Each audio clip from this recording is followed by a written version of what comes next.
الحمد لله الحمد لله رب العالمين، والصلاة والسلام على نبينا رسولنا الكريم. أما بعد، فأعوذ بالله من الشيطان الرجيم.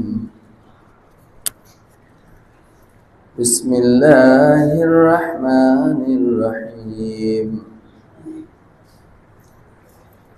يا أيها الذين آمنوا كتب عليكم الصيام كما كتب على الذين من قبلكم لعلكم تتقون. وعن كعب بن عجرة رضي الله تعالى عنه أنه قال رسول الله صلى الله عليه وسلم: احضروا المنبر. فلما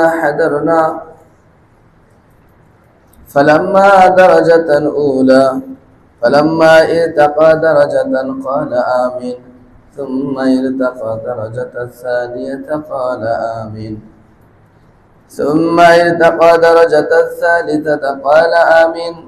فلما نزل قلنا: يا رسول الله، ما سمعنا منك شيئا ما كنا نسمعه. قال: إن عرضني جبرائيل بعد من أدرك شهر رمضان فلم يغفر له. قلت آمين. فلما رقيت الدرجة الثانية قال: بعد من ذكرت عنده فلم يصل عليك. قلت آمين. فلما رقيت الثالثة قال: بعد من أدرك أبويه الكبر أحدهما أو كلاهما فلم يدخله الجنة. قلت آمين. أو كما قال عن النبي صلى الله عليه وسلم: إن الله وملائكته يصلون على النبي يا أيها الذين آمنوا صلوا عليه وسلموا تسليما. اللهم صل على محمد وعلى آل محمد كما صليت على إبراهيم وعلى آل إبراهيم إنك حميد مجيد. اللهم بارك على محمد وعلى آل محمد كما باركت على إبراهيم وعلى آل إبراهيم إنك حميد مجيد. السلام عليكم ورحمة الله. وعليكم السلام ورحمة الله وبركاته. كيف حالكم؟ الحمد لله.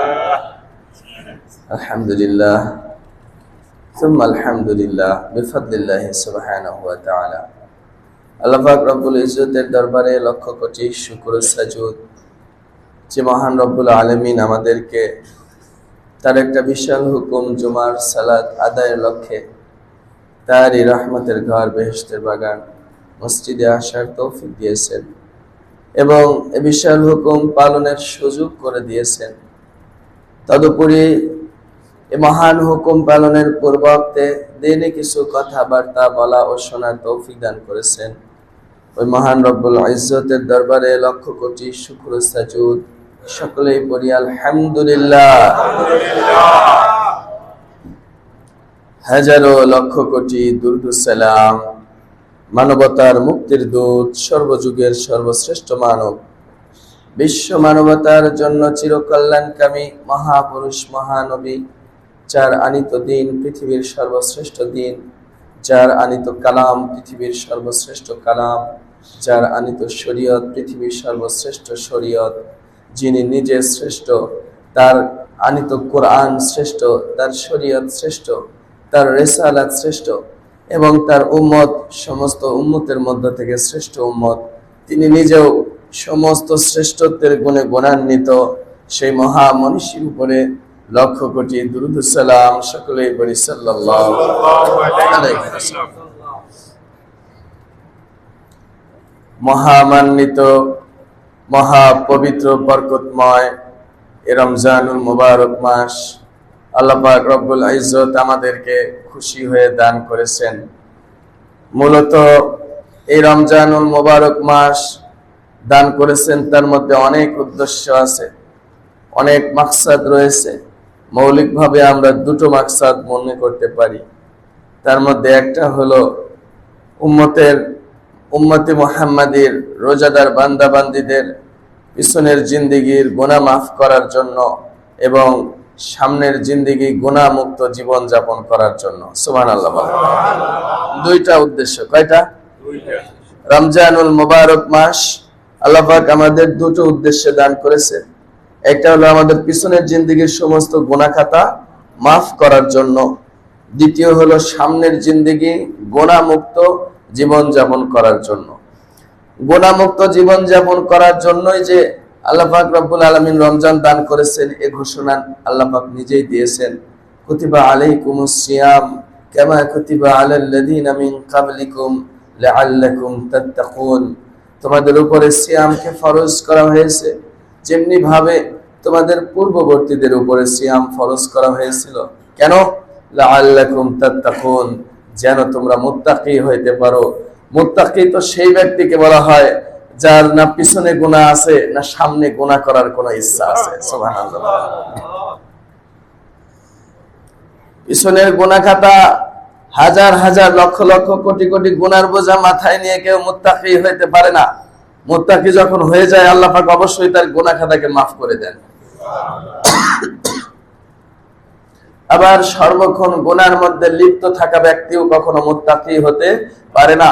তার মানে যে ব্যক্তি গুনাহমুক্ত জীবন যাপন করতেছেন, গুনাহমুক্ত জীবন যাপন করবেন এবং অতীতের গুনার জন্য অনুশোচনা হয়ে অনুতপ্ত হয়ে আল্লাহ পাকের কাছ থেকে নিজের গুনাহ খাতাকে মাফ করিয়ে নেবেন, ক্ষমা করিয়ে নেবেন, নিজের আমল নামাকে পরিশুদ্ধ করে নেবেন, নিজের আমল নামাকে সমস্ত নাপাকি গান্দেগি পাপ মুক্ত করবেন, তিনিই হলেন মুত্তাকি। আর আল্লাহ পাক রব্বুল আলামিন খোদ নিজেই কোরআনে কারিমের মধ্যে বলেছেন, এই আমার বান্দা বান্দীরা তোমরা শুনে রাখো, এই যে কষ্টদায়ক একটা ইবাদত রমজান, কষ্টদায়ক একটা ইবাদত রমজানের রোজা, সিয়াম পালন করা, এই রমজান মাসের মধ্যে সিয়াম পালন করা, এই কষ্টদায়ক শারীরিক মানসিক কষ্টদায়ক একটা ইবাদত আমি খামোখা তোমাদের জন্য ফরজ করি নাই, খামোখা তোমাদের উপরে বিধান আমি আল্লাহ তাআলা আরোপ করি নাই, বরং এই বিধান তো প্রতি বছর আমি আল্লাহ তাআলা এই জন্য একবার আরোপ করি যেন এই প্রতি বছর তুমি তোমার পিছনের জিন্দেগির আমল নামাকে পরিশুদ্ধ করতে পারো, আবার সামনের একটা বছর তুমি গুনাহমুক্ত জীবন যাপন করতে পারো। তো এই দুইও মাকসাদ আমাদের হাসিল করতে হবে রমজানে, ইনশাআল্লাহ। ইনশাআল্লাহ সামনে গুনাহমুক্ত জীবন যাপন হবে কি হবে না? ইনশাআল্লাহ চেষ্টা করব।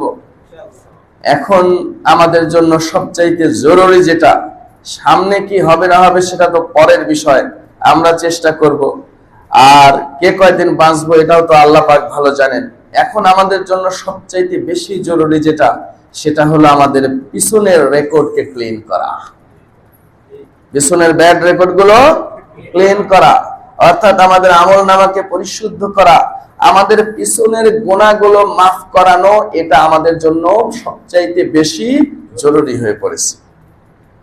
ঠিক কিনা? এখন গুনাহ পিছনেরটা ক্লিন করতে হবে। আমি আমার কথা বলছি, আপনাদের তো গুনাহ নাই, আছে না?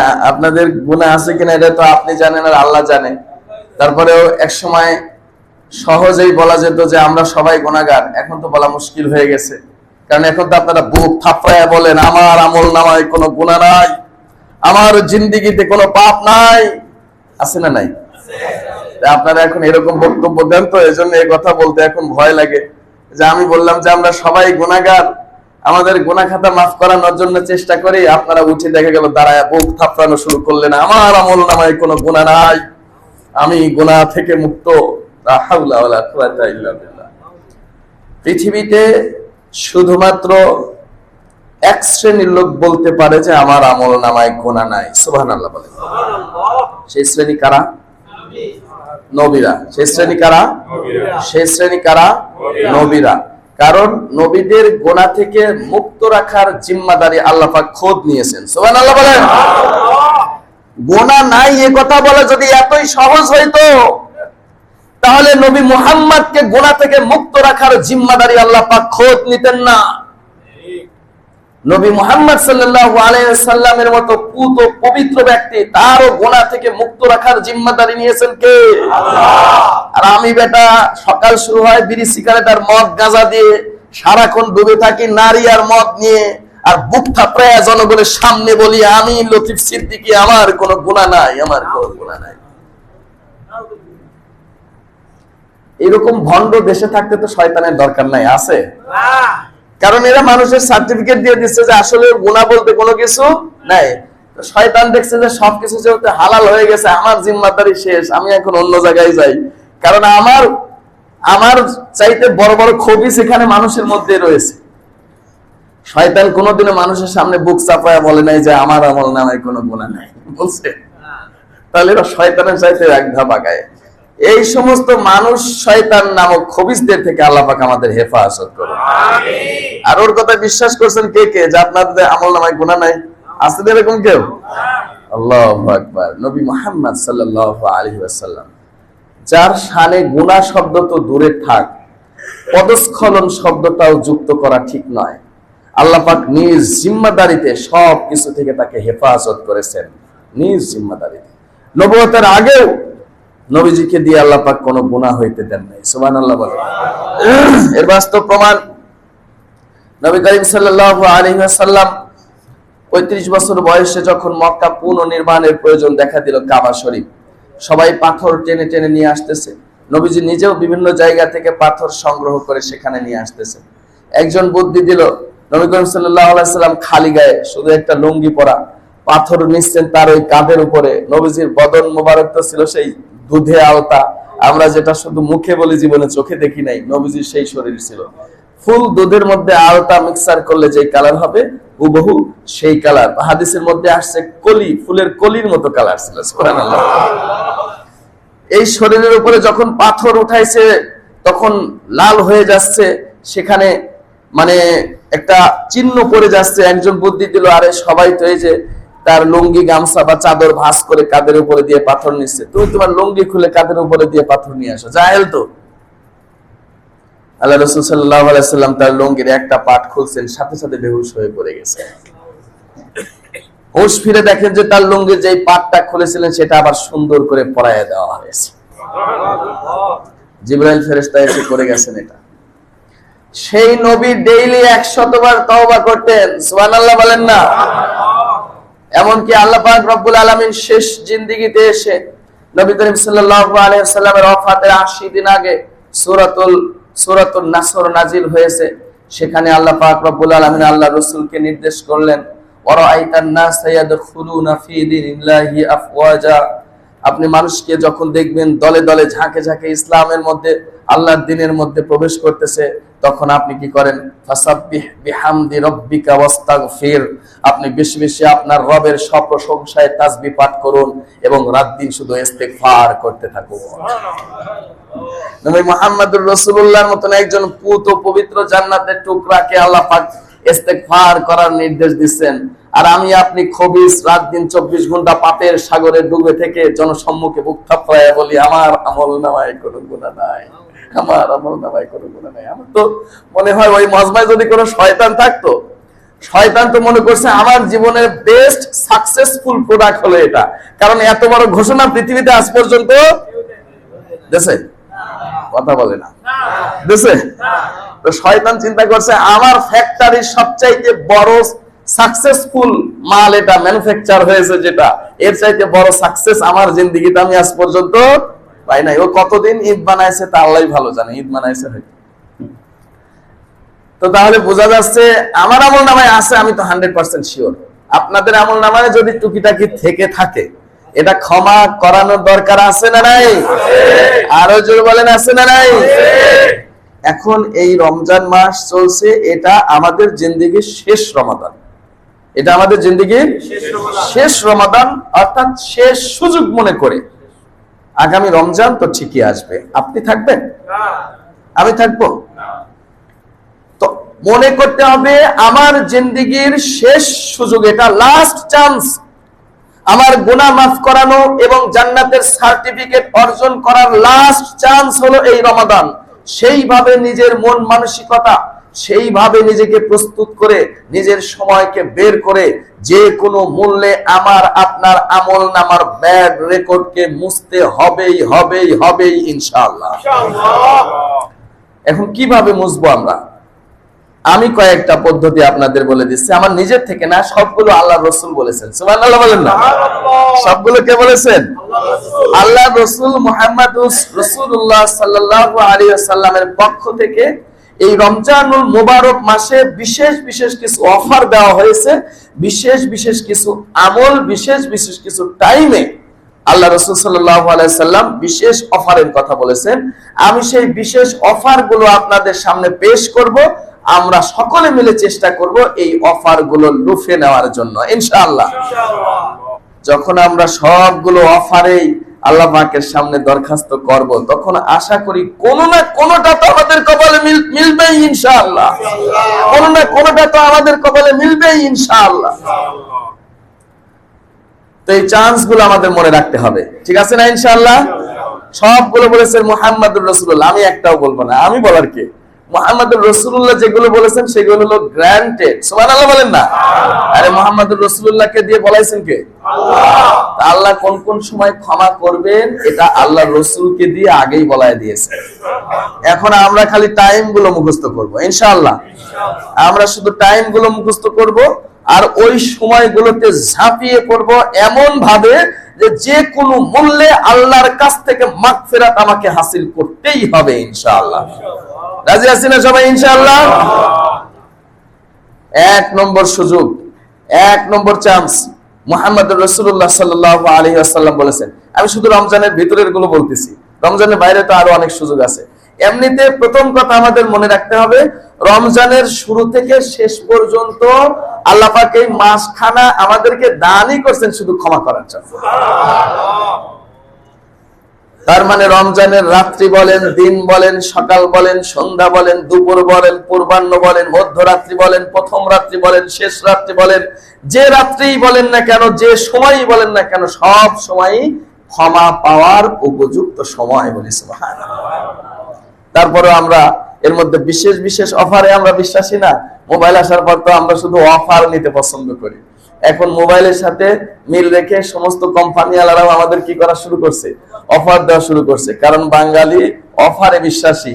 একই মাল একজনের কাছে দাম রাখছে 80 টাকা, পাশে আর একজন দাম রাখছে 120 টাকা, অফার মূল্য 80 টাকা বা অফার মূল্য 85 টাকা। দেখবেন যে অফার মূল্য 85 টাকা, 120 টাকাটা 35 টাকা কমে দিচ্ছে, ওইখানে দেখবেন সবাই সিরিয়াল দিয়ে দাঁড়ায় আছে। অফার যেগুলো আমাদের দেওয়া হয় সব কিন্তু এরকমই।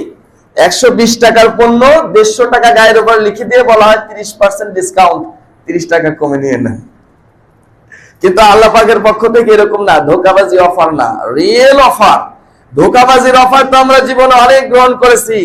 আজকে কিছু রিয়েল অফার, হাকিকি অফার আপনাদের সামনে তুলে ধরবো, যেই অফার গুলো আল্লাহ পাক খোদ তার বান্দাদেরকে জান্নাতে নেয়ার জন্য নবী মুহাম্মদুর রাসূলুল্লাহর মাধ্যম দিয়ে অ্যাডভাইস করাইছেন। সুবহানাল্লাহ। প্রথমত আল্লাহ রাসূলকে দিয়ে বলাইলেন, ইয়া রাসূলুল্লাহ আপনি আপনার উম্মতকে বলে দেন। হযরত কাব ইবনে উজরা রাদিয়াল্লাহু তাআলা আনহু থেকে বর্ণিত হাদিস, তিনি বলেন যে রাসূলুল্লাহ একদিন আমাদের বললেন, উহদুরুল মিম্বরা, তোমরা মিম্বরের কাছে আসো। ফাহাদারনা, আমরা মিম্বরের কাছে গেলাম। ফালাম্মা ইরতাকাত দারাজাতান ক্বালা আমিন, সুম্মা ইরতাকাত দারাজাতাস সানিয়াতা ক্বালা আমিন, সুম্মা ইরতাকাত দারাজাতাস সালিসাতা ক্বালা আমিন। নবীজি যখন মিম্বরের প্রথম সিঁড়িতে পা রাখলেন বললেন আমিন, যখন দ্বিতীয় সিঁড়িতে পা রাখলেন বললেন আমিন, যখন তৃতীয় সিঁড়িতে পা রাখলেন বললেন আমিন। নবীজি খুতবা দিতেন কোন জায়গায় দাঁড়ায়া? বলেন কোথায়? তৃতীয় সিঁড়িতে। কোথায়? নবীজি তৃতীয় সিঁড়িতে দাঁড়াইয়া, আবু বকর সিদ্দিক দ্বিতীয় সিঁড়িতে দাঁড়াইয়া, ওমর ইবনুল খাত্তাব তৃতীয় সিঁড়িতে দাঁড়াইয়া তৃতীয় সিঁড়িতে বসে। ওসমান গনি বললেন যে এভাবে যদি একজন করে একটা করে সিঁড়ি ছাড়তে থাকি তাহলে পরবর্তী ইমামদেরকে পাতালপুরীতে গিয়ে খুতবা দিতে হবে। অতএব কি করো, মুহাম্মদুর রাসূলুল্লাহ যেটায় দাঁড়িয়ে মেম্বারে যেই ধাপে দাঁড়িয়ে খুতবা দিয়েছেন সেটাকে সম্মান স্বরূপ ছেড়ে দিয়ে আবু বকর সিদ্দিকের মেম্বারে বসে তোমরা সবাই খুতবা প্রদান করো। তো নবীজি 3 ধাপে উঠলেন। সাহাবায়ে কিরাম যখন নবীজি অবতরণ করলেন মেম্বার থেকে, সাহাবায়ে কিরাম বললেন ইয়া রাসূলুল্লাহ কাদ সামি'না মিনকা শাইআন মা নাসমাউ, আমরা আপনার কাছ থেকে আজকে বিস্ময়কর কিছু শ্রবণ করেছি যা ইতিপূর্বে কখনো শুনি নাই। নবীজি বললেন দেখো আমার সাহাবীরা, ইন্না আরাদালি জিবরাইলা ক্বালা বাউদা মান আদরাকা শাহরু রমাদান ফালাম ইগফিরলা কুলতু আমিন। হে আমার উম্মতেরা জেনে রাখো, যখন আমি প্রথম ধাপে পা রাখলাম তখন জিবরাইল ফেরেশতা আমার সামনে পেশ করলো বাউদা মান আদরাকা শাহরু রমাদান, ওই ব্যক্তি ধ্বংস হয়ে যাক যেই ব্যক্তি রমজান মাস পেয়েছে অথচ তার গুনাহ খাতাকে মাফ করাতে পারে নাই। নাউজুবিল্লাহ। মানে শুধু গুনাহ মাফ করার জন্য আল্লাহ পাক অফারের পর অফার চালু করেছেন তাই নয়, বরং গুনাহ মাফ না করাতে পারলে তার জন্য পানিশমেন্টের ব্যবস্থা রেখেছেন। নাউজুবিল্লাহ বলে। একদিকে গুনাহ মাফ করাইতে পারলে জান্নাত, আরেকদিকে গুনাহ মাফ করাতে না পারলে কঠিন শাস্তি, ধ্বংসের ঘোষণা দিয়েছেন। লম্বা হাদিস ওদিকে আমরা যাব না, শুধু রমজানের সাথে সংশ্লিষ্ট যেটুকু সেটুকু আমি আপনাদেরকে জানাচ্ছি। তাহলে আল্লাহ রাসূলকে দিয়ে বলাইলেন, এ আমার হাবিব আপনার উম্মতকে বলে দেন যে আপনার উম্মত যদি এই রমজান মাসে তার আমল নামার সমস্ত ব্যাড রেকর্ডকে মুছতে না পারে তাহলে আপনার ওই উম্মতকে ধ্বংস করে দেওয়া হবে। বলি নাউজুবিল্লাহ। এখান থেকে আমাদের আরো আগ্রহী হতে হবে যে আমাকে ধ্বংসের দল থেকে বাঁচতে হলে, মুক্তিপ্রাপ্তদের দলভুক্ত হতে চাইলে জান প্রাণ দিয়ে বাকি যে আর কয়েকটা মাত্র রোজা আমাদের জীবনে বাকি আছে এই রোজাগুলো আমরা পূর্ণ করতে পারবো কি পারবো না সেটাও আমাদের জানা নেই। তবুও ধরে নিলাম যে আল্লাহর কাছে দোয়া করব আল্লাহ যেন আমাদের সকলের আয়ুকে রমজানের শেষ অবধি বৃদ্ধি করে দেন। সকলেই বলি আমিন।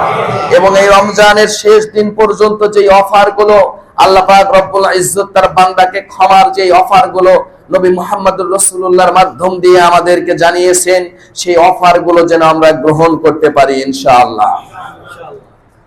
1 নম্বর অফার, নবী মুহাম্মদুর রাসূলুল্লাহ সাল্লাল্লাহু আলাইহি ওয়াসাল্লাম বলেন মান ফাতরা ফীহি সাইমান কানা মাগফিরাতান লিযুনুবিহি ওয়া ইতকা রাকবাতিহি মিনান নার ওয়া কানা লাহু মিথলু আজরিহি মিন গায়রি আজরিহি আইয়ান কুসা শাইউন। এই উম্মতি মুহাম্মাদিরা, এই মাসে তোমাদের গুনাহ খাতাকে অবশ্যই মাফ করাতে হবে। এবার আমি নবী মুহাম্মদুর রাসূলুল্লাহর পক্ষ থেকে একটা অফার জেনে নাও গুনাহ মাফের, যেখানে আল্লাহ রাসূল সাল্লাল্লাহু আলাইহি ওয়াসাল্লাম বলেছেন মান ফাতরা ফীহি সাইমান, যেই ব্যক্তি এই রমজান মাসে অন্য কোন ব্যক্তিকে ইফতার করাবে, আমার রাসূল সাল্লাল্লাহু আলাইহি ওয়াসাল্লাম বলেন ওই ব্যক্তিকে 3টা পুরস্কার দেওয়া হবে। তার মধ্যে প্রথম পুরস্কার হলো কানা মাগফিরাতান লিযুনুবিহি, ওই ব্যক্তির সমস্ত গুনাহ খাতাকে maaf করে দেওয়া হবে। প্রথম চান্স, এটা আমাদের জন্য প্রথম চান্স। এই চান্স আমাদের সকলকে গ্রহণ করতে হবে। আপনি যাকে পারেন তাকে ইফতারি কিনে দেন। কিছুই যদি ক্ষমতা না থাকে তাহলে বাইরে যে প্যাকেটজাত কিছু ইফতারি 20 টাকা 10 টাকা প্যাকেট বিক্রি হয় ওইটা একটা কিনে নিয়ে একজন ফকিরের হাতে ধরায় দেন, তবু এই অফারটা গ্রহণ করেন, করব ইনশাআল্লাহ। আর যাদের সামর্থ্য আছে 1000 লোককে যদি আপনি ইফতার করাইতে পারেন, 1000 লোককে আপনি ইফতার করান, 2000 পারেন 2000 করান, মাদ্রাসা আছে বিভিন্ন এতিমখানা সেখানে করান, আপনার মহল্লার পারলে প্রত্যেকটা বাড়িতে ইফতার পৌঁছে দেন। কারণ ইফতারি করানোর জন্য গরিব হওয়া শর্ত নয়, ধনী গরিব যারাই আপনার বিল্ডিং এ যারা থাকে, আপনার মহল্লায় যারা থাকে, আপনার বাসার আশেপাশে যারা আছে, ধনী গরিব পারলে সবার বাড়িতে একদিনের জন্য হলেও ইফতার পৌঁছে দেন। তৈরি ইফতারি না পারেন তো কিছু খরিদ করে দেন, এতগুলো নাও পারলে অন্তত একজন হলেও, কয়জন? অন্তত একজনকে হলেও ইফতার করাবো এই অফারকে নেওয়ার জন্য, ইনশাআল্লাহ। আল্লাহ পাক আমাদের সবাইকে কবুল করেন, সকলে বলে আমিন। এই গেল প্রথম চান্স। দ্বিতীয় চান্স, আল্লাহ রাসূল সাল্লাল্লাহু আলাইহি ওয়াসাল্লাম বলেছেন হাদিস শরীফের মধ্যে, এটা হলো গোল্ডেন চান্স, এবং প্রতিদিন এই চান্স আমাদের সকলের সামনে আসে। আল্লাহু আকবার। সেটা হলো আল্লাহ রাসূল সাল্লাল্লাহু আলাইহি ওয়াসাল্লাম বলেন, আবি হুরায়রা রাদিয়াল্লাহু তাআলা আনহু قال قال رسول الله صلى الله عليه وسلم ثلاثه مستجابة الدعوة অথবা সালাসাতুন লা তুরাদ্দু দাওয়াতুহুম, তিন ব্যক্তি এমন রয়েছে যাদের দোয়াকে কখনো বিফল যায় না, যাদের দোয়াকে ফিরিয়ে দেওয়া হয় না। দাওয়াতুস সাইমি হাত্তা ইফতিরু, এদের মধ্যে প্রথম ব্যক্তি হলো রোজাদার, যতক্ষণ পর্যন্ত সে ইফতারি না করে। সুবহানাল্লাহ বলেন। অর্থাৎ রোজাদার সুবহে সাদিক উদিত হওয়ার পর থেকে নিয়ে সূর্য অস্তমিত যাওয়ার পর্যন্ত যে লং টাইম সে না খেয়ে থাকে শুধুমাত্র আল্লাহ পাকের জন্য, শুধুমাত্র আল্লাহ তাআলার জন্য, এই সময় আল্লাহ পাক এত খুশি থাকেন ওই বান্দার উপরে। আল্লাহ রাসূলকে দিয়ে বলাইছেন, এ আমার হাবিব, তুমি তোমার উম্মতকে জানায়া দাও, তোমার এই রোজাদার বান্দা বান্দি এই টাইমের মধ্যে যদি আমার দরবারে হাত তোলে, আমি আল্লাহ বলতেছি তার হাতকে আমি ফিরিয়ে দেব না। এই জন্য যখনই সুযোগ মিলবে, ফজরের নামাজের পরে, জোহরের নামাজের পরে, আসরের পরে, মাগরিবের আগে, ইফতারির আগে এবং এর মধ্যে আরো যখন সুযোগ মিলে, তখনই একটু আল্লাহর দরবারে হাত তুলে দোয়া করতে হবে, আল্লাহ একটাই জিনিস চাই, মাফ করে দাও। মাফের চাইতে বড় ক্ষমা, মাফের চাইতে বড় পুরস্কার এই দুনিয়াতে আর কিছুই নাই। আমি যখন কোরআনের তরজমা শিখলাম তখন বিস্মিত হয়ে যেতাম যে আল্লাহ খালি বলছেন বান্দারে মাফ করে দিলাম, মাফ করে দিলাম। আল্লাহ গফুরুর রহিম, আল্লাহ গফুরুর গফফার, আল্লাহ গফুরুন হালিম, খালি মাফ করে দিলাম। আল্লাহ তো মাফ করার কি দরকার, সোজা জান্নাত দিয়ে দিলেই তো হলো, এটা মনে করতাম। পরে আরো যখন বড় হইলাম, তাফসীর তখন পড়াশোনা করলাম, তখন বুঝলাম যে যদি আমার চিন্তা চেতনা অনুযায়ী আল্লাহ পাক শুধু জান্নাতের ঘোষণা দিতেন, তাহলে আমার মৃত্যুর যন্ত্রণা ঠেকাইতো কে? আমার কবরের 40,000 মিনিমাম 40,000 বছরের শাস্তি ঠেকাইতো কে? আমার হাসরের মাঠে 50,000 বছরের শাস্তি ঠেকাইতো কে? আমার পুলসিরাতের ঘাটে 30,000 বছরের শাস্তি ঠেকাইতো কে? তার মানে আল্লাহ পাক যদি শুধু জান্নাতের ঘোষণা দিতেন, তাহলে মিনিমাম 1,20,000 বছর আমাকে শাস্তি ভোগ করতে হতো। নাউজুবিল্লাহ বলেন। আর আল্লাহ পাক বলেছেন, ক্ষমা করে দিলাম, ক্ষমা করে দিলাম। ও বান্দা বান্দি, যদি সত্যি তোমার রব তোমাকে ক্ষমা করে দেন, মৃত্যুর সময় তোমার চুল পরিমাণ যন্ত্রণা হবে না, কবরের মধ্যে তোমার চুল পরিমাণ শাস্তি হবে না, হাসরের মাঠে তোমার চুল পরিমাণ শাস্তি হবে না, পুলসিরাতের ঘাট তোমাকে বিজলির মতো পার করে দেওয়া হবে। এজন্য যদি আল্লাহ পাক দুনিয়াতে তোমাকে ক্ষমা করে দেন, তোমাকে পেরেশানগ্রস্ত হতে হবে না, তোমাকে বালা মুসিবতে আক্রান্ত হতে হবে না। অর্থাৎ ক্ষমার চাইতে বড় পুরস্কার এই বান্দার জন্য এই পৃথিবীতে আর কিছুই নাই। এই জন্য ক্ষমা, আমরা ক্ষমা চাই আল্লাহর কাছে। এই জন্য আল্লাহ পাক বলেছেন ক্ষমা করে দেবেন। তাই তিন ব্যক্তির দোয়া আল্লাহ পাক কবুল করেন, তার মধ্যে একটা গোল্ডেন চান্স আমাদের চলতেছে, যে আর দু ব্যক্তি হলো ইমামুল আদেল, ন্যায়পরায়ণ বাদশা, ওটা পৃথিবীতে নাই।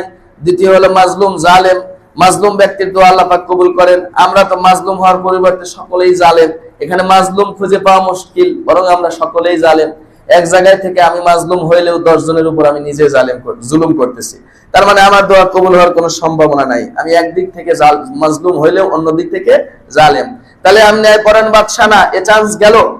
আমি মাজলুমও না, এ চান্স গেল। বাকি থাকলো একটা, আমি কি? রোজাদার। আমি কি? রোজাদার। এই রোজাদার হওয়ার সুযোগটা শুধু এই মাসের মধ্যেই আছে। এই জন্য এই মাসের মধ্যেই আমার ডেইলি একটাবার এরকম করে দোয়া করতে হবে আল্লাহর কাছে, এই কথাটা মাথায় রেখে যে আল্লাহ তুমি শুধু আমাকে ক্ষমা করে দাও। 2 নম্বর চান্স গেল। কয় নম্বর? 2টা চান্স গেল, 2টা অফার। এরপরে 3 নম্বর অফার। আবি হুরায়রা রাদিয়াল্লাহু, আগে বলেছি সব মুহাম্মদুর রাসূলুল্লাহ বলবে, আমি তো নাকেল, আমি শুধু নকল করে আপনাদের সামনে শোনাবো। কথা শব্দের 1000 বছর আগেই আল্লাহ পাক তার নবীকে দিয়ে বলায় গিয়েছেন। অফার সবগুলো আল্লাহ রাসূলকে দিয়ে করায় গিয়েছেন, আমি শুধু সেগুলো আপনাদের সামনে বর্ণনা করতেছি, নকল করতেছি, সেগুলো আপনাদেরকে জানাইতেছি। যেহেতু আপনারা অনেকেই জানেন, অনেকেই জানেন না, এই জন্য আমি জানাই দিচ্ছি। তিন নম্বর অফার, আনাবি হুরায়রা রাদিয়াল্লাহু তাআলা আনহু قال قال رسول الله صلى الله عليه وسلم من قام ليلة القدر إيمانا واحتسابا غفر له ما تقدم من ذنبه সুবহানাল্লাহ বলেন। বুখারী মুসলিমের হাদিস, হযরত আবু হুরায়রা রাদিয়াল্লাহু তাআলা আনহু থেকে বর্ণিত।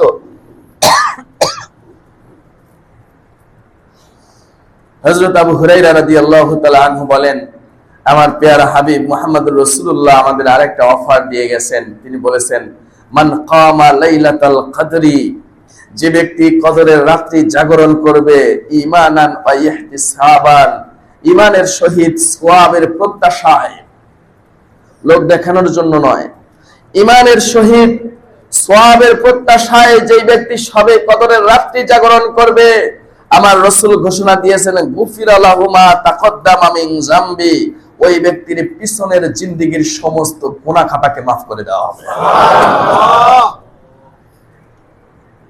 ওই ব্যক্তির পিছনের জিন্দেগীর সমস্ত গুনাহ খাতাকে মাফ করে দেওয়া হবে। হায় মুসলমান, কত রাত্রি জাগরণ করলাম, নৌকা নৌকা করে, ধানের শীষ দাড়ি পাল্লা করে, একটা রাত্রি আল্লাহর জন্য জাগরণ করতে পারি না। কতজনকে দেখলাম হাসপাতাল বেডে কাতরাইতে, কতজনকে দেখলাম রাত্রি জেগে কত জায়গায় সিরিয়াল দিয়ে দাঁড়িয়ে থাকতে, কতজনকে দেখলাম ভোর 3টা থেকে কচুরি পানার মধ্যে, শীতের মধ্যে বুক সমান পানির মধ্যে দাঁড়িয়ে থাকতে। একবার আমাদের এলাকায় এক প্রধানমন্ত্রী গিয়েছিলেন, বেগম জিয়া। তো মাঠটা ছোট হওয়ার কারণে আমরা সকালবেলায় গিয়ে আমরা আসমানে গাছের মাথায় উঠছি, ছোট ছিলাম তো তখন। দেখছি যে ওই রাজার কাছারি নামে একটা মাঠ আছে, সেখানে আসছিলেন। পাশে বিশাল একটা ডোবা, কচুরি পানা, শীতের সকাল, ওই ঠান্ডা পানির মধ্যে মানুষ মাজা পানি, হাঁটু পানি এর মধ্যে দাঁড়ায় আছে। কত কিছু করলাম আমরা দুনিয়ার জন্য, আল্লাহর জন্য একটা রাত্রি জাগরণ করার মতো মুরদ আমাদের হয় না। তারাবি পরে ফুটে চলে যায়, এশার নামাজ পড়ে ফুটে চলে যায়, আর খবর থাকে না। অথচ আল্লাহর রাসূল অফার করতেছেন, এই আমার উম্মতেরা দেখো, এই একটা রাত্রি তুমি আল্লাহর জন্য জাগরণ করো, একটা রাত্রি আল্লাহর সামনে দাঁড়িয়ে রোনাজারি করো, কান্নাকাটি করো, আমি মুহাম্মদ গ্যারান্টি দিচ্ছি তোমার পিছনের জিন্দেগীর তামাম গুনাহ খাতাকে maaf করে দেওয়া হবে ইনশাআল্লাহ, হবে ইনশাআল্লাহ। তাহলে 1 নম্বর চান্স কি? ইফতারি করানো। 2 নম্বর চান্স কি?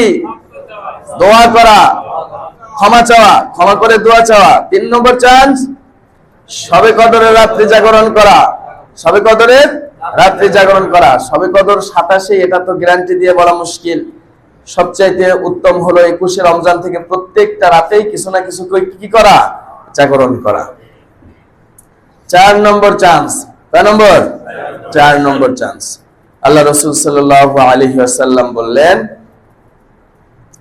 যে, সাহাবায়ে কেরামকে বললেন যে রমজানের শেষ রাত্রিতে, কবে? রমজানের শেষ রাত্রিতে সমস্ত রোজাদার বান্দা বান্দির গুনাহ খাতাকে maaf করে দেওয়া হয়। সাহাবায়ে কেরাম জিজ্ঞাসা করলেন, ইয়া রাসূলুল্লাহ, আহিয়া লাইলাতুল কদর?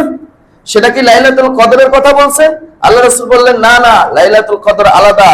এটা হলো রমজানের শেষ রাত, যেটা আমরা চাঁদ রাত্রি বলি, যেটাকে আমরা ঈদের রাত্রি বলি।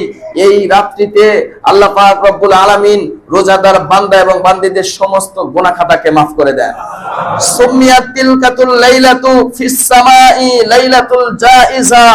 এই রমজানের শেষ রাত্রিতে, রমজানের শেষ রাত্রিকে আসমানে পুরস্কারের রাত্রি ঘোষণা করা হয়। বড়ই আফসোসের বিষয়, রমজানের এই শেষ রাত্রিতে আমরা আল্লাহ পাক রব্বুল আলামিনের কাছে কান্নাকাটি করার পরিবর্তে, দোয়া করার পরিবর্তে, বরং এই রাত্রিতে আমরা স্পেশাল ভাবে আল্লাহ পাকের নাফরমানিতে লিপ্ত হয়ে যাই। নাউজুবিল্লাহ। সারা বছর যেই মেয়েটা, সারা বছর যেই মহিলাটা, সারা রমজান যেই মহিলাটা পর্দা করেছে, বোরকা ছাড়া রাস্তায় বের হয় নাই, এত গরমের মধ্যে মার্কেট করতে গেছে, তারপরে বোরকা পরে গেছে, এত গরমের মধ্যে বাজার করতে গেছে, কোনো কাজে বাইরে গেছে, বোরকা পরে গেছে, ঈদের রাত্রে আসলে বলে এই মা, এই বোন, এই মহিলাটাও তার বোরকাকে খুলে ফেলে সাজসজ্জা করে বিউটি পার্লারে গিয়ে বিভিন্ন নাফরমানিতে লিপ্ত হয়েছে। যেই যুবক সারা রমজানুল মুবারক মাস দাড়ির মধ্যে খুল লাগায় নাই, রমজানকে ভয় করে, আল্লাহকে ভয় করে বা যেভাবেই হোক দাড়ির মধ্যে খুর লাগাইল না, ওই ভাইটাও ঈদের রাত্রিতে গিয়ে ক্লিন শেপ মারতেছে। বড় আফসোসের বিষয়। আল্লাহ পাক একদিকে বলতেছেন, বান্দা তুই পুরা রমজান মাস কষ্ট করছিস না আমার জন্য, সকাল থেকে সন্ধ্যা পর্যন্ত না খেয়ে থাকছিস না, গভীর রাত্রিতে উঠে তুই সাহারি খাইছিস না, রাত্রিতে লম্বা টাইম দাঁড়ায় থেকে থেকে তারাবি পড়ছিস না, আমি খুশি হয়েছি তোর উপরে। তুই সারা রমজান মাস প্রচন্ড গরমকে উপেক্ষা করে পর্দা করছিস না, তুই সারা রমজান মাস আমাকে খুশি করার জন্য দাড়িকে লম্বা করছিস না, এবার আয় আমার কাছে, আমি আল্লাহ তোকে পুরস্কার ঘোষণা করব। আর আমি গাধার বাচ্চা গাধা, আমি বলদের বাচ্চা বলদ, আমি একটা বোকারাম, আমি একটা বুদ্ধু কি করতেছি, আল্লাহ ডাকতেছেন যে সময় আমার কষ্টের প্রতিদান দেওয়ার জন্য, আল্লাহ ডাকতেছেন যে সময় আমাকে কষ্টের পুরস্কার দেওয়ার জন্য, সেই সময় আমি অটোমেটিকলি আল্লাহর নাফরমানিতে লিপ্ত হয়ে গেছি। নাউজুবিল্লাহ। অনেক যুবক সারা রমজান মাস ধরে রোজা রাখে, ঈদের চাঁদ ওঠার সাথে সাথে বড় বড় বক্স সেট নিয়ে মোড়ে মোড়ে, ঘরের মধ্যে, ঘরের বাইরে, রাস্তার মোড়ে মোড়ে বিশাল বিশাল বক্স বাজায়া আল্লাহ ডাকতেছেন, বান্দা আসো আমি পুরস্কার দেব, তুমি তো কষ্ট করেছো। আর আমি ওই সময় আল্লাহ পাকের নাফরমানিতে, আল্লাহ পাকের বিদ্রোহতে, আল্লাহ দ্রোহিতায় লিপ্ত হয়ে যাচ্ছে। আমাদের মতো গাধা আর কে আছে এই দুনিয়াতে বলে? এত কষ্ট করলাম যে এই পুরস্কারের জন্য, এর মুহূর্তে যখন আল্লাহ পাক পুরস্কার দেবেন, ঠিক সেই মুহূর্তে আমি আপনি পুরস্কার নেওয়া বাদ দিয়ে আল্লাহর নাফরমানিতে লিপ্ত হয়ে গেলাম। আল্লাহু আকবার, আল্লাহু আকবার, আস্তাগফিরুল্লাহ, আস্তাগফিরুল্লাহ। আমাদের হালত হলো কি, সালাতুত তাসবিহ নামাজ পড়লাম আধা ঘন্টা ভরে, অনেক কষ্ট করে আধা ঘন্টা 45 মিনিট ভরে সালাতুত তাসবিহ নামাজ পড়লাম, সালাম ফেরানোর একটু আগ দিয়ে উঠে লাফাইতে লাফাইতে চলে গেলাম। আমার মতো বোকা আর কেউ দুনিয়াতে আছে? সারা বছর আমি কষ্ট করলাম, সারা রমজান মাস আমি কষ্ট করলাম যে পুরস্কারের আশায়, সেই পুরস্কার বিতরণের সময় আমি আল্লাহ পাকের নাফরমানিতে লিপ্ত হলাম। এগুলো থেকে বেঁচে থাকা যাবে ইনশাআল্লাহ। এই যুবক, তোমরা যারা এখানে মসজিদের ভিতরে আসো, এই রমজানের মাস শেষ হওয়ার সাথে সাথে চাঁদের রাত্রিতে চাঁদ ওঠার সাথে সাথে বক্স সেট কেউ জোর বানাতো ইনশাআল্লাহ? পটাকাবাজি, আতশবাজি কিছু হবে না তো ইনশাআল্লাহ? আমরা ওই রাত্রিতে যে যেখানে থাকি, মসজিদে, ঘরে, বাইরে, মাদ্রাসায় যে যেখানে থাকি, অল্প সময়ের জন্য হলেও আল্লাহর দরবারে হাত তুলে কান্নাকাটি করবো যে আল্লাহ, আজকে তুমি যাদেরকে পুরস্কৃত করছো, তোমার ওই পুরস্কৃত বান্দা বান্দীদের অন্তর্ভুক্ত আমাদেরকে করে নাও। মনে থাকবে ইনশাআল্লাহ? মনে থাকবে ইনশাআল্লাহ? কয় নম্বর চান্স গেল? 4 নম্বর। কয় নম্বর চান্স গেল? 4 নম্বর। 5 নম্বর চান্স আরো সহজ আমাদের জন্য, এবং আরো গোল্ডেন চান্স বলতে পারি এটা আমরাকে। সুবহানাল্লাহ বলেন না? সেই চান্সটা কি? সেই চান্সটাও আল্লাহ রাসূলই বলবেন। কে বলবেন? আল্লাহ রাসূল সাল্লাল্লাহু আলাইহি ওয়াসাল্লাম বলেন, ওয়ালিল্লাহি আযজা ওয়া জাল্লা ফি কুল্লি ইয়াউমিন আলফু আলফিন আতিকুম মিনান নার কদ ইস্তাওজাবুন নার। আল্লাহু আকবার। আল্লাহর রাসূল বলেন, প্রত্যেকদিন ইফতারের পূর্ব মুহূর্তে, কোন সময়? প্রত্যেকদিন ইফতারের পূর্ব মুহূর্তে আল্লাহ পাক রব্বুল আলামিন এমন 10 লক্ষ জাহান্নামীকে জাহান্নাম থেকে মুক্ত ঘোষণা করেন, যাদের প্রত্যেকের উপরে জাহান্নাম অবধারিত হয়ে গেছিল। সুবহানাল্লাহ বলেন না? জাহান্নাম ওয়াজিব হয়ে গেছিল। এইরকম 10 লক্ষ ক্যান্ডিডেটকে আল্লাহ পাক প্রতিদিন কোন সময় গ্রহণ করেন? ইফতারের আগ মুহূর্তে। প্রতিদিন 10 লক্ষ। প্রতিদিন কত? আরে ভাই, আমরা তো সেই দেশের লোক যেখানে আমরা জানি যে চাকরিতে নেবে একজন, 1 লক্ষ অ্যাপ্লাই করি কি করি না? কারণ ওই 1 লক্ষর প্রত্যেকের মধ্যে এই আত্মবিশ্বাস থাকে, এই 1 লক্ষর মধ্য থেকে 99,999 জনকে বাদ দিয়ে যে একজনকে নেওয়া হবে, সেই একজন আমি। এই কনফিডেন্স আমাদের আছে না নাই?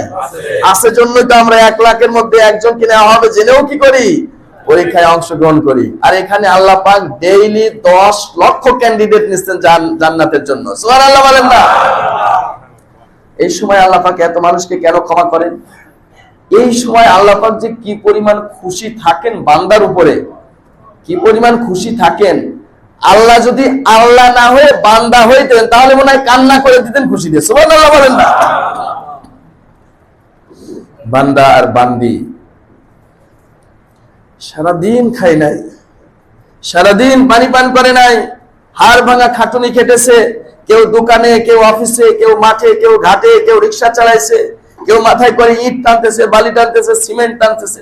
পেটের মধ্যে নাড়িগুলো জ্বলে যাচ্ছে ক্ষুধায় আর পিপাসায়, কলিজা মনে হচ্ছে ছিঁড়ে যাচ্ছে, শরীরের সমস্ত অন্ত্রতন্ত্র গুলো এরকম নিথর হয়ে আসতেছে, দুর্বল হয়ে আসতেছে।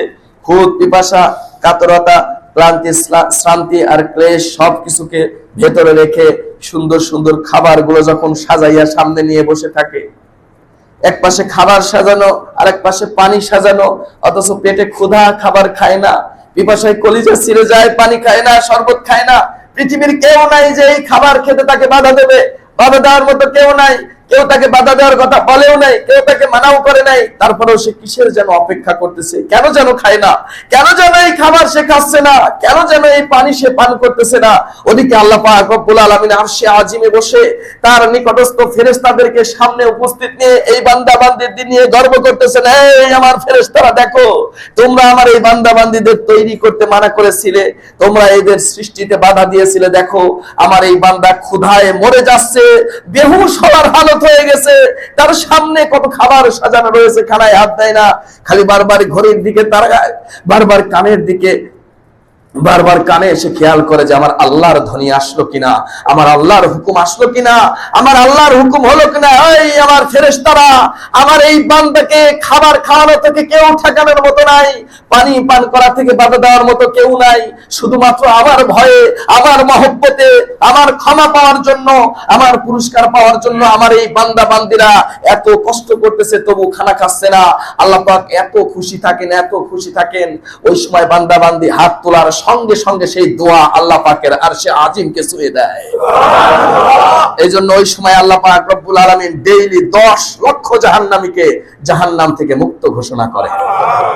এই জন্য আমরা যে যেখানে থাকি, যেখানেই ইফতার করি না কেন, দোকানে হোক, অফিসে হোক, বাসায় হোক, মসজিদে, মাদ্রাসায়, যেখানেই ইফতার করি না কেন, হাত তোলার সুযোগ নাও থাকলে আপনি চোখ বন্ধ করে হলেও আল্লাহ পাক রব্বুল আলামিনের কাছে যা মনের মধ্যে চায় ওই সময় দোয়া করবেন। কারণ আল্লাহ পাক এমনি রমজান মাসে রহমতের দরজা খোলা, ওই সময় আল্লাহ পাকের রহমতের দরিয়ায় ঢেউ চলতে থাকে, জলছাপ চলতে থাকে, শুধু একটু চাইতে হবে, আল্লাহ পাক দিতে দেরি করবেন না ইনশাআল্লাহ।